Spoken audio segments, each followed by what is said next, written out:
Bonjour à tous, merci d'être là pour mon talk.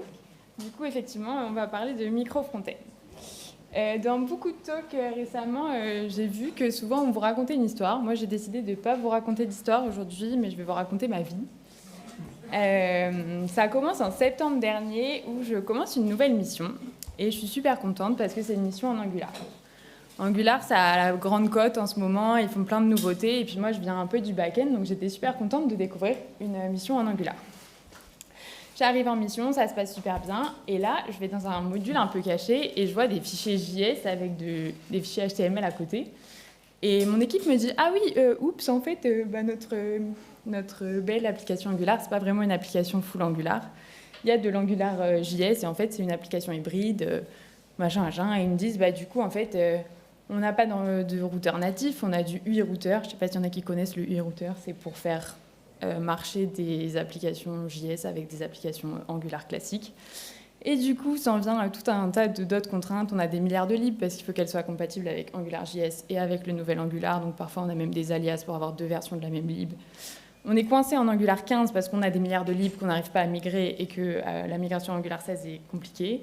On a un gros build qui est affreux. Et du coup, moi, toutes mes nouveautés de Angular, les signaux, les trucs comme ça, je lui dis bye bye parce que c'est pas possible. Donc, je suis un peu triste finalement en ce début de mission. Et je me dis, si on faisait du micro-front-end. Mais petit problème, mon PO ne voudra jamais. Mon PO est plus orienté feature que tech, donc ça risque de pas trop passer, quoi. Mais du coup, je lui dis, je vais faire un petit POC rapide, je lui montre que ça marche super bien. Et en plus, comme je vais apprendre plein de trucs, je vais en faire une conf, comme ça je pourrais apprendre à plein de gens comment faire du micro-front-end. Du coup, je demande à un ami, je pense qu'on a tous le même ami ici, qui me dit d'abord, déjà faire une application en AngularJS. Donc le but c'était de reproduire mon POC, de reproduire mon application que j'ai en mission, donc de faire un POC AngularJS, Angular 15 et de faire une application hybride de ça. Donc déjà créer une application en AngularJS aujourd'hui c'est plus possible, donc premier problème de faire ça. Mais bon, je m'en sors à peu près pas mal. Mon ami me parle des single SPA, je me dis je sais pas trop ce que c'est, puis de toute façon je le laisse un peu faire tout seul, je me dis moi je veux juste mon POC et montrer à mon PO que ça marche. Sauf que petit à petit je commence à avoir un peu peur et surtout à la fin ça marche pas du tout. Donc là je suis un peu triste. Et en plus j'ai postulé à ma conf et ma conf est prise nulle part, donc là je me dis j'abandonne, de toute façon c'est pas prio dans ma mission, ça vaut pas le coup.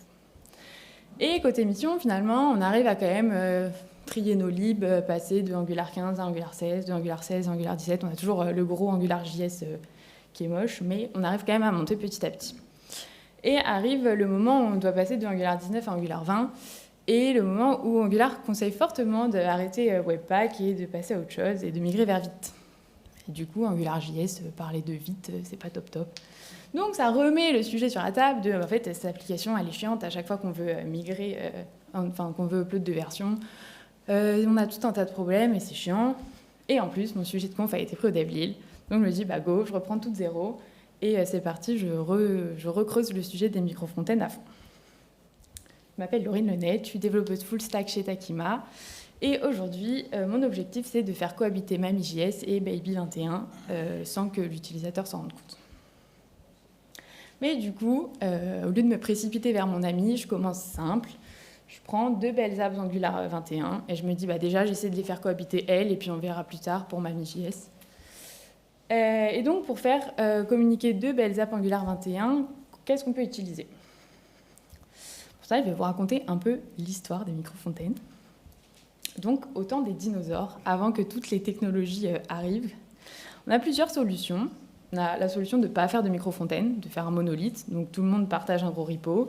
Là, du coup, on peut mettre plusieurs équipes avec plusieurs composants sur la même page. Ça marche. C'est facile de faire communiquer les composants, mais on a des gros projets, on a du code partagé et on a des builds qui commencent à devenir de plus en plus gros et qui sont de plus en plus lents. On a la stratégie du chargement de scripts à la volée. Donc on a une application hot qui va prendre des petites balises scripts qui vont aller chercher les applications à la volée. Ça, c'est pas mal parce qu'on a du déploiement indépendant, c'est agnostique des technos, mais c'est chiant pour les dépendances et on a des gros risques de conflit.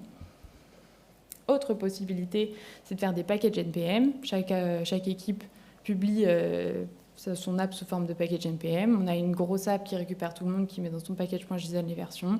Ça build de tout et ça marche.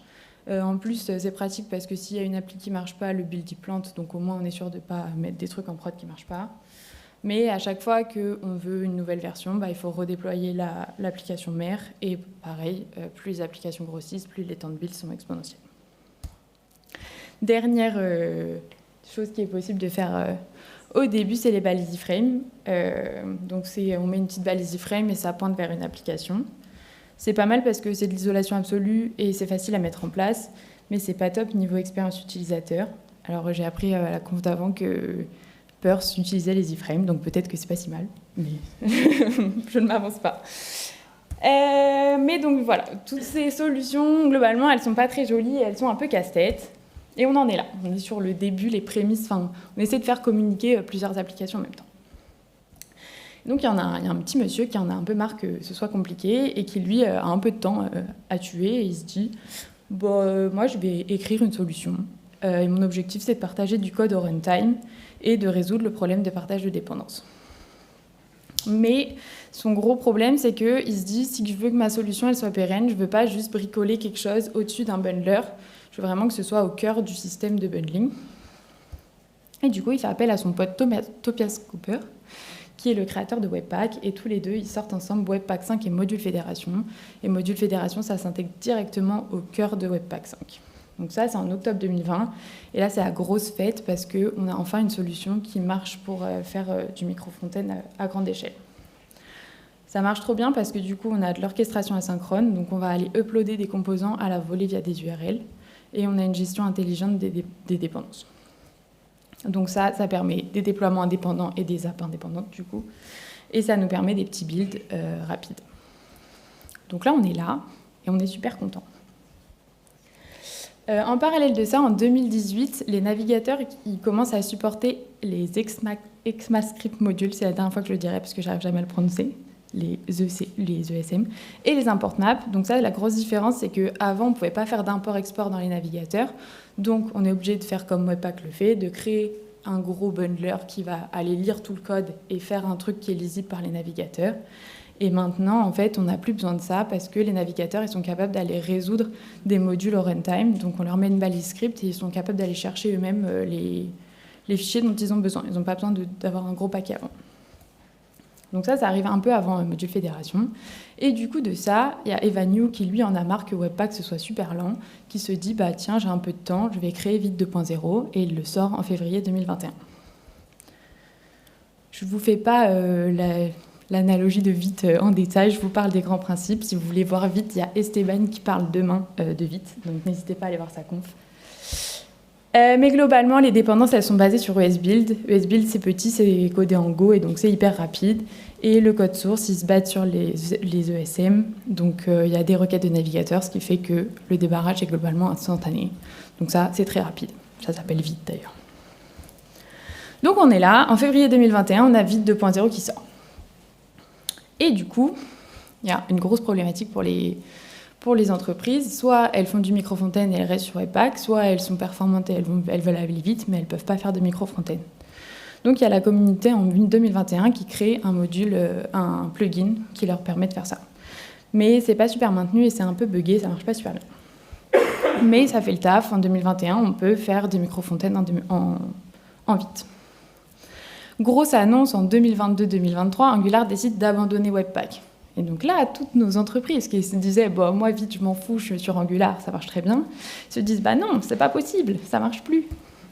Et on a un nouveau héros, Manfred Steyerd, qui lui se dit le concept de module fédération, il est super, je veux garder la même chose, mais je veux retirer cette notion de bundling et me baser sur les choses qui sont natives au navigateur. Et du coup, il crée Native Fédération en fin 2022. Donc ça se base sur les ECMAScript modules et les import maps. Et ça a surtout été créé pour sauver du coup ces applications qui étaient en Angular. Donc pour l'instant, c'est spécifique Angular. Ils se veulent agnostiques de framework, mais pour l'instant, ça quand même marche plutôt en Angular. Je pense que ça va évoluer dans les prochaines années. Donc on est là, en 2022. Et du coup, il y a quand même encore beaucoup de monde sur Webpack. C'est bien beau le monde de Vite qui évolue, mais il y a quand même plein d'entreprises qui sont encore sur Webpack. dont ByteDance, la maison mère de TikTok, qui eux sont vraiment pas contents parce que ça a toujours lent Webpack. Et eux, ils sont hyper couplés à Webpack et ils sont hyper couplés à Module Fédération. Et ils se disent, bah tant pis, vu qu'on est couplé à Webpack, on n'a qu'à réécrire le moteur de Webpack en Rust et on fait RSpack. Et du coup, ils se disent, bah, du coup, ça marche super bien.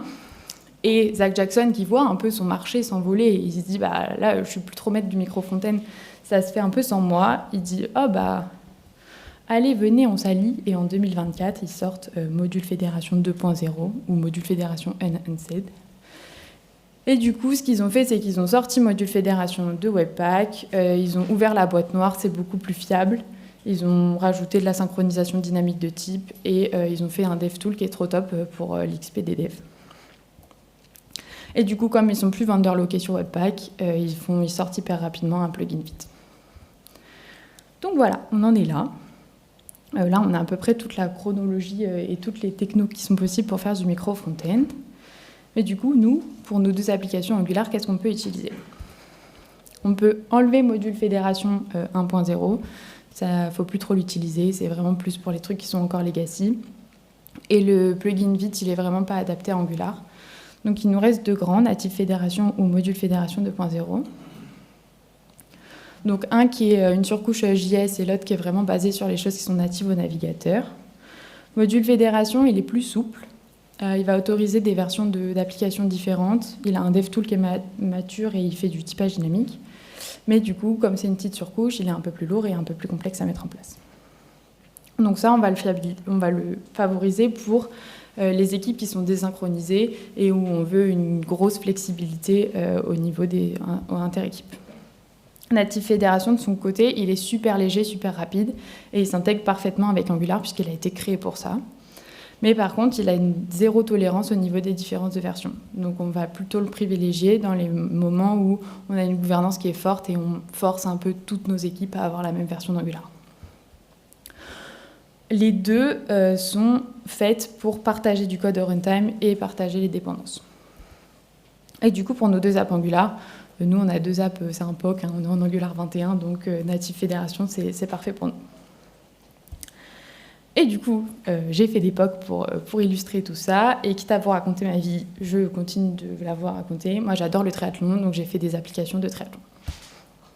La première application qu'on a, pour illustrer nos 2 applications Angular, c'est une application live de triathlon. Donc on imagine qu'on a une équipe qui gère la puce qui est au pied des athlètes et qui va émettre la position. Et l'autre, c'est une autre équipe qui va recevoir cette position et qui va faire le classement entre les triathlètes. Le grand principe de Native Fédération, c'est qu'on a une application shell qui va aller dire quoi faire quand. Donc c'est le chef, c'est lui qui dirige tout, c'est l'application shell. Et on peut faire l'analogie du foot court. Donc le shell, ce serait comme si le shell, c'est le foot court et chaque application est un stand de nourriture. Et du coup, à l'intérieur de ce shell, on va avoir 2 gros fichiers qui vont être importants, qu'on peut illustrer comme le registre des stands et l'annuaire. Dans le registre des stands, en fait, c'est notre routeur. On va lister toutes nos applications et on va dire tous les slash athlètes, on va lister toutes les routes. Donc, le slash athlète, c'est l'application athlète. Et on va avoir un autre fichier qui va servir d'annuaire qui, lui, va connaître toutes les adresses des applications.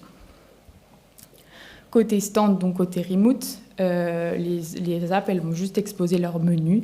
Donc, ça dit juste tous les composants qu'on expose dans l'application. Donc, si on regarde à peu près à quoi ça ressemble, on a bien, donc, pour cette app, là, c'est notre annuaire. On a bien l'application athlète qui est sur le 4201. Et au niveau des routes, on sait que quand on va sur le pass athlète, il faut qu'on aille chercher l'application athlète. Et côté remote, on expose nos composants. Donc là, j'expose ce .ts, j'expose ces routes-là. Et le share all, c'est pour dire quelle dépendance on partage. Mais du coup, comment ça marche concrètement ? Au démarrage, on va avoir notre navigateur qui va démarrer notre shell, donc notre foot courte. Le shell, il va aller regarder dans son annuaire toutes ses applications et où elles sont. Il sait qu'il en a 2 et il sait les localiser. Il va ensuite aller chercher sur ces ports leur menu, donc tout ce qu'elles exposent. Il va créer l'import map dans le navigateur et il va faire le partage de dépendance et il va démarrer Angular. Donc à ce moment-là, on a la navbar qui s'affiche, donc tout ce qui est commun. mais les remotes qui ne sont pas encore chargés. Et quand la personne elle va cliquer sur là où elle veut aller, donc sur le /athlète, il faut imaginer ça comme notre utilisateur du food court, il a dit j'ai envie d'une glace, et du coup notre food court et son entité magique, donc le moteur de Native Fédération derrière, il va devoir aller créer le stand de glace à l'intérieur de lui-même. Et du coup, pour faire ça, il va chercher dans son registre, donc dans toute la liste de ses applications, quelle application il doit récupérer. Donc il a l'application glace. Il va ensuite regarder sur quel port elle tourne, et à partir de son menu, il va chercher tout ce dont il a besoin. Et donc Angular instancie ensuite le composant et le met dans le navigateur. Et donc là, le composant apparaît. On va voir à quoi ça ressemble. Donc voilà notre superbe application de micro-fontaine. Donc le rose, c'est le shell, et le violet et le bleu, c'est deux applications différentes. Là, j'ai fait le choix de mettre les deux sur le même. Et du coup, ce que je voulais vous montrer, c'est que, je l'ai mis en slow 4G normalement, on va bien avoir la navbar qui apparaît. Et ensuite, on va aller charger les deux applications. Voilà. Et après, on peut faire du routing soit au niveau du shell, soit au niveau aussi des remotes. Et là, vous voyez que ce n'est pas exactement le même affichage entre quand je suis sur mon dashboard commun et quand je suis uniquement sur l'application athlète. Et donc ça, c'est un peu la suite. Il va y avoir quelques questions à vous poser à ce moment-là. C'est qu'est-ce que vous voulez faire avec votre micro-fontaine ? Est-ce que vous voulez plusieurs apps qui sont au même endroit ? Est-ce que vous voulez des apps qui peuvent tourner quand même en standalone, donc sans le shell et tout le reste ? Et est-ce que vous voulez avoir de la navigation à l'intérieur de vos remotes, ou est-ce que c'est plutôt une grande navigation et pas de navigation en dessous ? Et du coup, avec ces questions-là, ça va impacter votre routing. Donc soit vous faites votre routing au niveau, c'est le shell qui possède toutes les routes, et vos composants vont juste dire quels composants, vos remotes exposent juste leurs composants. Donc ça, c'est ultra simple, c'est bien quand on veut mettre un dashboard multi-app, mais du coup, ça implique que dès qu'on fait une modification dans le remote, on fait une modification dans le shell, et qui doit tout connaître. Donc notre app remote n'est pas du tout autonome. Donc c'est bien si on veut faire des dashboards, si on veut avoir plusieurs remote sur la même page, mais si on veut que notre application puisse tourner en standalone, ça marche pas, et si on a des imbrications complexes à l'intérieur de notre remote, c'est pas trop conseillé non plus. L'autre possibilité, c'est que c'est les remotes qui exposent toutes leurs routes et les shells qui les chargent juste. Donc là, c'est bien parce que votre remote, il est complètement autonome, mais vous allez avoir des différences entre le shell et le standalone. Donc quand vous allez lancer votre app toute seule, ce sera pas le même affichage que quand vous allez le lancer avec le shell. Et du coup, vous ne pouvez pas mettre plusieurs apps au même endroit. Et dernière possibilité, c'est que le remote, il expose deux fichiers de route, le fichier quand il run tout seul et le fichier quand il est dans le shell. Donc là, vous avez un comportement qui est homogène. Ça marche pour des dashboards qui sont multi-app, mais du coup, c'est plus difficile à mettre en place puisque vous avez deux fichiers à maintenir et c'est globalement plus complexe. Donc voilà, vous choisissez votre argent, votre beurre, et donc, globalement, c'est un peu compliqué d'avoir les deux ensemble. Si on fait un récap de tout ce qu'on a vu pour deux apps Angular, les deux principales solutions, c'est Native Fédération ou Module Fédération. Les deux marchent. Il y en a une, c'est plus natif pour le navigateur, l'autre, c'est une surcouche JS. Les questions qu'il faut se poser, c'est est-ce que j'ai une souplesse de version ? Est-ce que mes versions de Angular sont récentes ? Et en fonction de ça, vous faites votre choix. Moi, j'avais choisi Native Fédération. Le principe, c'est d'avoir une application shell qui va dire aux autres applications quels composants elle récupère et comment elle fait. Et après, vous vous posez les questions de est-ce que vous voulez que vos applications elles soient indépendantes, quel est votre niveau de routing, et est-ce que vous voulez avoir plusieurs apps sur le même dashboard. Et voilà. Donc, Angular, c'est bon. Maintenant, un peu plus compliqué, React. Moi, je viens d'Angular, donc React, ça me fait un peu peur. On revient à notre frise chronologique. Qu'est-ce qu'on peut utiliser ? En gros, c'est toute celle-là. La question avec React, ça va être est-ce qu'on fait du vite ou pas du vite ? Avec vite, donc on a toujours Module Fédération 2.0 et son petit plugin. On a le plugin de la communauté. Et si on n'est pas en vite, on a toujours Module Fédération 1.0, Module Fédération 2.0 toujours, et Native Fédération. On peut retirer Native Fédération. Je pense que ça arrivera plus tard, mais pour l'instant, c'est quand même conseillé de le faire que quand on est en Angular. Et toujours, on enlève module fédération 1.0 parce qu'on ne veut pas l'utiliser. Donc, il nous reste module fédération 2.0 ou le plugin de la communauté. Le plugin de la communauté, il a beaucoup de téléchargements, il a beaucoup marché et il est assez populaire. C'est rapide et léger, c'est natif des navigateurs et c'est assez simple. Mais c'est uniquement si on n'a que des micro-front-end en Vite et ça manque un peu de maintenance et c'est capricieux avec React. Donc globalement, sa cote, elle est un peu en baisse, même si elle a eu ses belles heures de gloire. Et deuxième option, module fédération Vite. Donc ça, c'est tout nouveau. Il y a une interopérabilité totale avec les bundlers. Il y a du partage de dépendances, toujours un DevTool qui est top. Mais du coup, c'est une surcouche JS. C'est une configuration qui est un peu plus complexe et c'est un peu moins natif pour les navigateurs. Moi, j'ai choisi celle-ci. Et j'ai fait une app de marathon, parce que quand on fait du triathlon, il faut courir, et que quand on court, on fait des marathons. Voilà. Et du coup, c'est le même principe. On a une application athlète, donc c'est l'athlète et c'est sa vitesse, et de l'autre côté, c'est une application ravito. Voilà. Même principe, on l'a vu au tout début, je ne sais pas si vous vous souvenez, mais le créateur de Native Fédération a complètement pompé le principe de module fédération. Donc les deux marchent de la même façon. On a toujours une application shell qui va aller dire quand est-ce que je charge quels composants qui sont exposés dans mes remotes. Donc pareil, même analogie, on a notre chef et on a notre food court et nos stands de nourriture. Donc c'est exactement le même principe, donc les mêmes fichiers, c'est juste les fichiers qui changent. Donc c'est du routing, là c'est du routing tag stack, donc c'est une arborescence de fichiers. Et l'annuaire, ça va être le vite.config.ts. Côté stand, c'est pareil, c'est aussi dans le vite.config.ts. Et du coup, ça ressemble à ça. On va dire que notre ravito, il est sur le port 3001 et l'athlète sur le 3002. Et côté remote, on expose donc nos fichiers TS. Ouh, pardon. Du coup, si on va voir à quoi ça ressemble, c'est un peu la même chose. On a notre application Shell toujours en rose et les applications sur les côtés. Et là, on va avoir... là, c'est une petite application qui donne des points de vie quand on envoie du ravito. C'est pas très important. Et on a encore toujours cette question de routing. Là, contrairement au Shell, où j'avais fait le routing, j'avais essayé de faire deux routings, donc un dans le Shell et un dans les remotes. Là, j'ai juste fait au niveau du remote.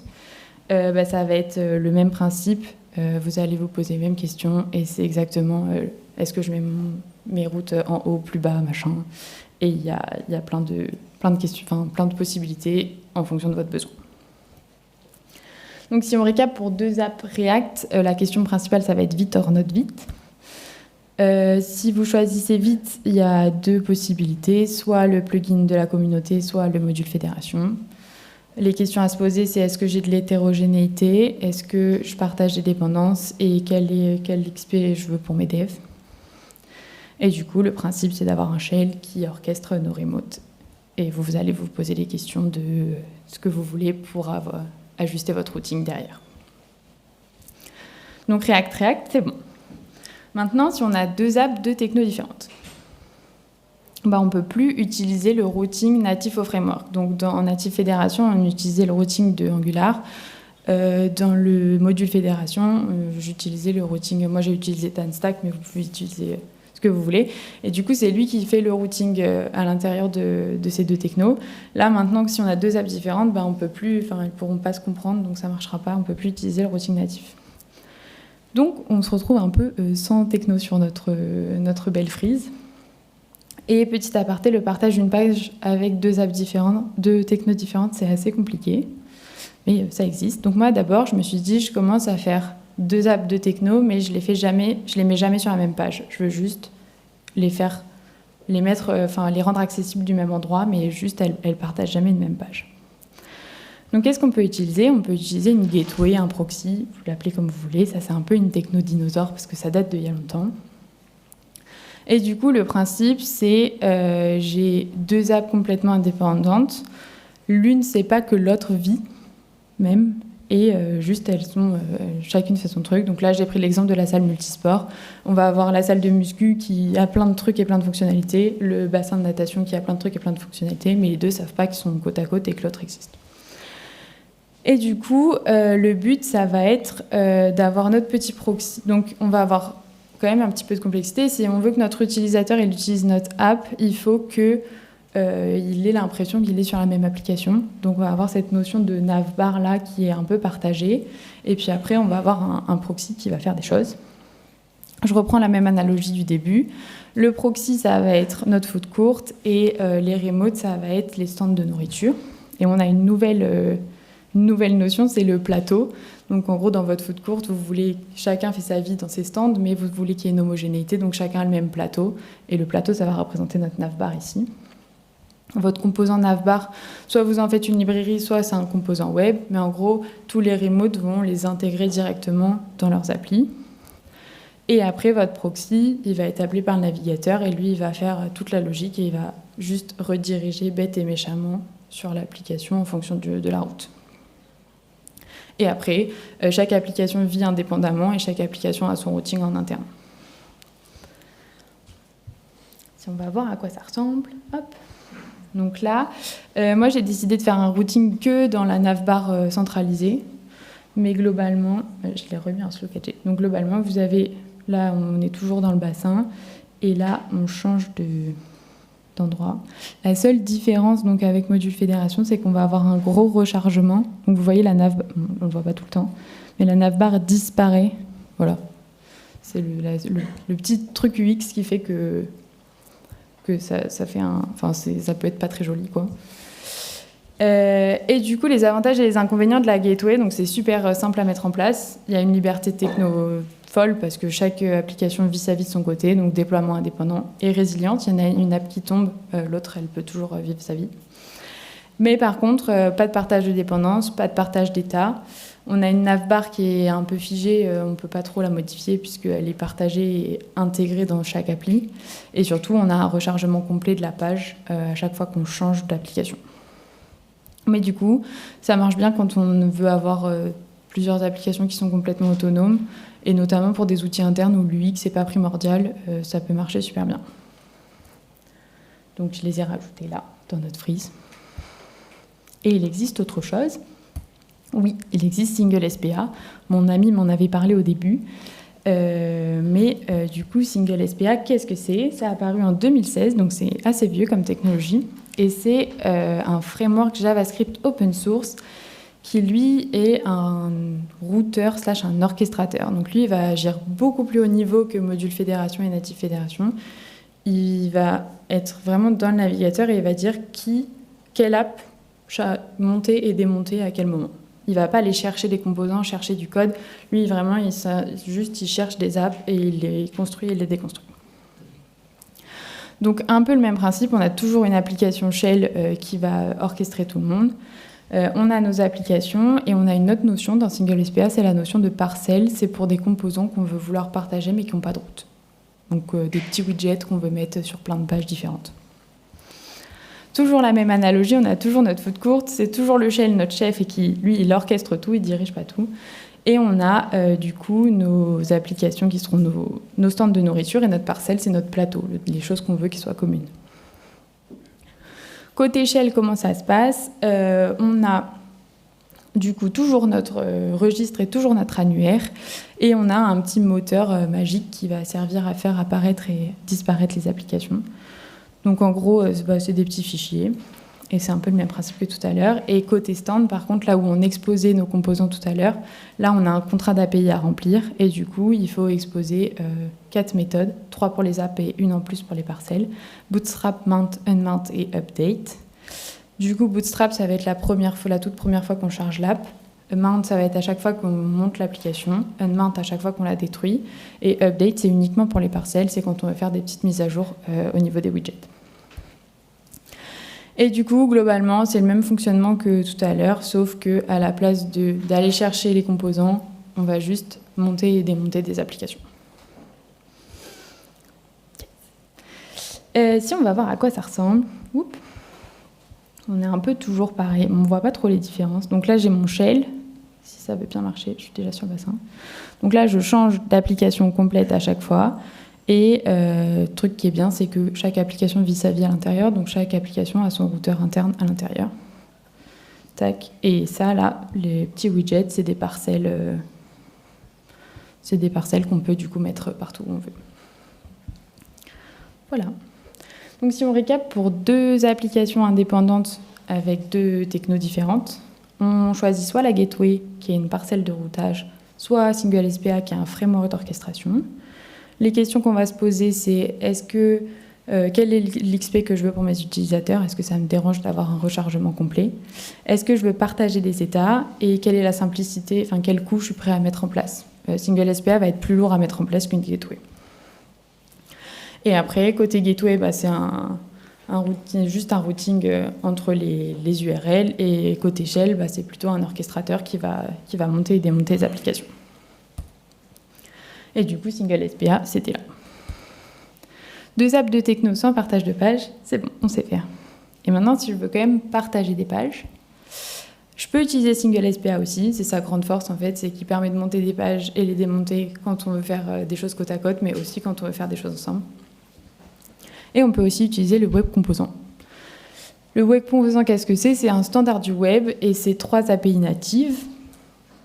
Il faut construire un Web Composant comme quand on construit une maison.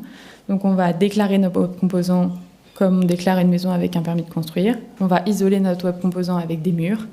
Le plan, c'est vous faites votre plan d'architecture et dès que vous voulez recréer plein de maisons, au lieu de copier-coller la maison, vous copiez-coller juste le plan d'architecture et vous le redonnez et ce sera facile de reconstruire la maison. Et la domotique, c'est tout ce qui va être les petits scripts JS. Et du coup, nos 3 API, c'est le permis de construire, les murs et le plan. Donc la première API, c'est API Custom Element. On va juste déclarer une classe qui est en HTML élément. Donc ça, c'est la petite domotique. Et pour faire déclarer notre permis de construire à la mairie, on va venir définir notre Web Composant. Ensuite, on va isoler notre composant du DOM. Donc, on fait ça avec l'API Shadow DOM. Donc là, on va juste attacher une shadow dans du inner HTML. Et dernière API, c'est l'API HTML Template. Donc là, c'est un tag HTML qui est prêt à être cloné. Donc, c'est le principe de je définis mon plan d'architecture et dès que je veux refaire une maison, je copie-colle mon plan d'architecture. Et comment on appelle le composant? Avec une balise script qui va chercher le fichier et on met notre balise de composant. Pour communiquer entre les composants, on utilise le custom event du DOM. Donc soit on fait un new custom event quand on veut parler aux composants et quand on veut écouter, on fait add event listener. Donc ça, c'est quand on fait du vanilla pur JS. Personne ne fait trop ça normalement encore. Et si on veut intégrer des composants React et Angular, donc typiquement dans l'exemple de React à l'intérieur d'une page Angular, on va exposer React. Donc pour exposer React, on a juste besoin de faire la première API qui est custom élément. React fait tout le reste. Donc on va juste déclarer toujours notre composant et on va venir le rajouter dans custom element. Et côté Angular, on déclare toujours notre script avec notre fichier et on va venir mettre notre balise.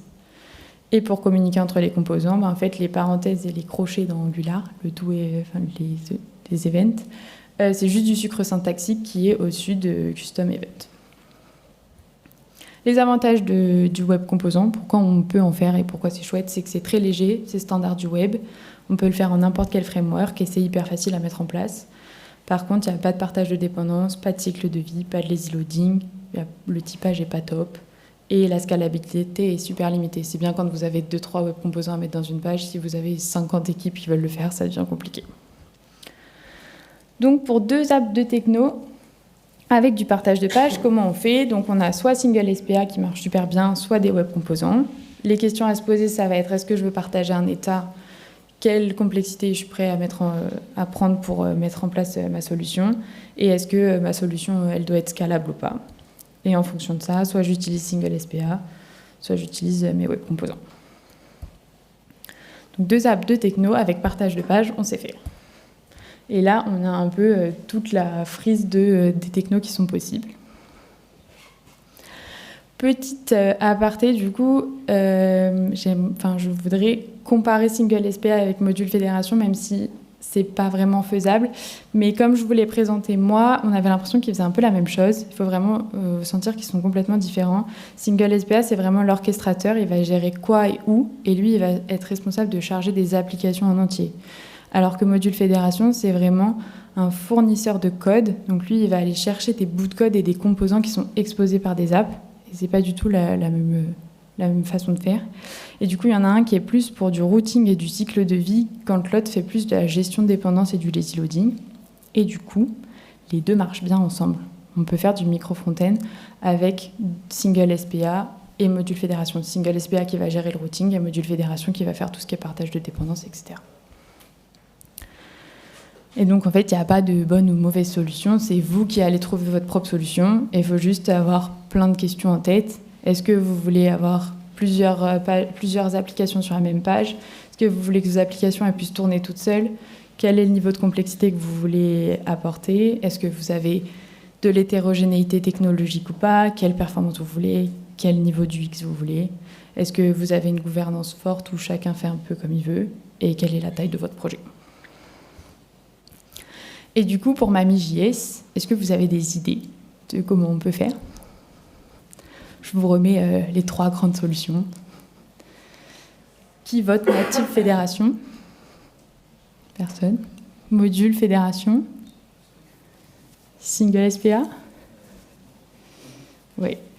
Native Fédération, on peut se dire que ça peut être top. On a 2 apps Angular en soi. Mais en fait, Native Fédération, c'est quand même pour de l'Angular récent, donc Mamie.js, on oublie. Module Fédération, on se dit, bon, bah, on a quand même le même framework, donc ça pourrait marcher. Sauf qu'en fait, on n'a pas les mêmes routeurs, et on a dit qu'on ne pouvait pas l'utiliser avec des routeurs... du coup, les 2 routeurs ne pourront pas se comprendre. Et du coup, il nous reste Single SPA qui marche pas. Hop. Et du coup, je pourrais vous parler d'encore plein de trucs, genre du lazy loading, de la connexion, du SSR, de la CI/CD, mais j'arrive à court de temps, donc voilà. Merci. S'il y a des questions. Si vous avez des questions, du coup.